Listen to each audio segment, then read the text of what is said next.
رمضان شریف کے آخری عشرے کی 5 طاق راتوں میں سے ایک رات لیلۃ القدر ہوتی ہے۔ تو اب یہ غور کر لے کہ لیلۃ القدر 1000 مہینوں سے بہتر ہے، یعنی 83 سال 4 مہینے سے زیادہ کی یوں سمجھے عبادت کا ثواب مل سکتا ہے جس نے لیلۃ القدر میں عبادت کر لی۔ ہمیں نہیں پتا کون سی رات لیلۃ القدر ہے، تو پانچوں راتوں کو پلیز ٹارگٹ کر لیں۔ میں ایک چھوٹا سا فارمولہ دینا چاہتا ہوں، اللہ کرے کہ اس پر عمل کریں، اور اس پہ آپ اپنی طرف سے اور بھی کچھ ایڈ کر سکتے ہیں۔ میں کچھ چیزیں غور کی کہ پہلے کوشش یہ کریں ان 5 طاق راتوں میں کسی بھی صورت آپ عشاء کی نماز اور فجر کی نماز با جماعت ادا کریں، کہ جو عشاء با جماعت ادا کرے اور فجر با جماعت ادا کرے اس کو پوری رات عبادت کرنے کا ثواب ملتا ہے۔ عشاء بھی پڑھیں، تراویح بھی پڑھیں۔ اس کے بعد لیلۃ القدر میں جو نوافل پڑھتا ہے اس کی فضیلت میں یہ آتا ہے کہ جس نے ایمان کی حالت میں نیکی کمانے کے لیے نوافل پڑھے لیلۃ القدر میں تو اس کو یہ پچھلے گناہ بخش دیے جاتے ہیں۔ تو 5 راتوں میں کچھ نہ کچھ نوافل پڑھیں۔ صلاۃ التسبیح کی جماعت ہو رہی ہے، صلاۃ التسبیح میں شامل ہو جائیں یا اپنی طرف سے مزید کچھ نوافل پڑھ لیں۔ 2 چیزیں ہو گئی، ایک لسٹ بنا لیں۔ تیسرے نمبر پر آپ اس رات کچھ نہ کچھ تلاوت ضرور کریں، سورہ ملک پڑھ لیں، سورہ یاسین پڑھ لیں، اللہ پاک توفیق دے تو آپ ایک پارہ قرآن پاک کا تلاوت کر لیں۔ 3 چیزیں ہو گئیں۔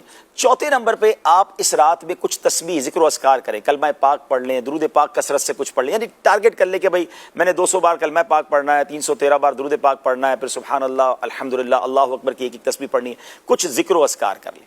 اس کے بعد آگے چلیں تو ان راتوں میں آپ علم دین کی کسی محفل میں بیٹھ جائیں، ٹھیک ہے نا، بڑی افضل بات ہے۔ مساجد میں علماء کرام، عاشقان رسول علماء کرام کے بیانات ہوتے ہیں، یا تو اس میں بیٹھ جائیں یا مدنی چینل پر ماشاءاللہ اس رات میں کچھ وقت بتائیں جب امیر اہل سنت مدنی مذاکرہ فرماتے ہیں، تو یہ علم دین کی مجلس میں بیٹھنے کا ثواب مل جائے گا۔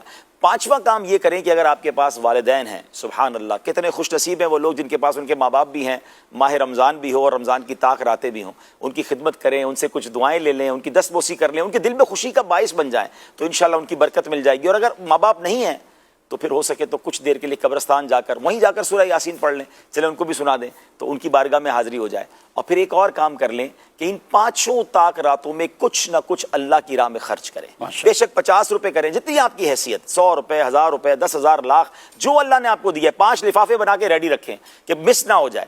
اب کیا ہوگا اگر یہ 6 کام آپ نے نوٹ کر لیے اور یہ سارے کام آپ نے 5 راتوں میں کیے، ان میں سے کوئی بھی رات لیلۃ القدر ہوئی تو وہ عبادت 1000 مہینوں سے بہتر ہو جائے گی۔ 1000 مہینوں کے برابر نہیں فرمایا، خیر من الف شہر۔ تو انشاءاللہ ہم نے اس بار لیلۃ القدر کو ضائع نہیں کرنا۔ ہمیں نہیں معلوم، ہو سکتا ہے یہ ہماری زندگی کی آخری لیلۃ القدر ہو، اگلے سال رمضان نے بھی آنا ہے، انشاءاللہ لیلۃ القدر بھی آئے گی، ہمیں نہیں پتا ہم ہوں گے کہ نہیں ہوں گے۔ تو پلیز ان 5 راتوں میں اور کوئی کام نہیں کرنا ہے، اللہ کی رضا والے کام کرنے ہیں۔ تھک جائیں تو تھوڑی دیر سو جائیں، اب تہجد کی نیت سے دوبارہ اٹھیں، مگر صرف عبادت اور اللہ کی رضا والے کام کریں۔